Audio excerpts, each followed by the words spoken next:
परभणी शहरात 10 डिसेंबर रोजी भारतीय राज्यघटनेच्या प्रतिकृतीच्या अवमानाची घटना घडली।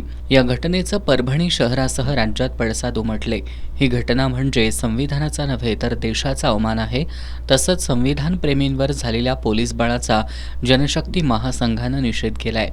प्रतिकृतीची मोडतोड करणारा माथेफिरू असल्याचं सांगितलं जात आहे। मात्र या प्रकरणातील सूत्रधार शोधून त्याच्या मागे कोणती शक्ती आहे याचा तपास पोलीस प्रशासनानं करावा आणि संशयितांवर देशद्रोहाचा गुन्हा दाखल करावा अशी मागणी जनशक्ती महासंघानं केली आहे।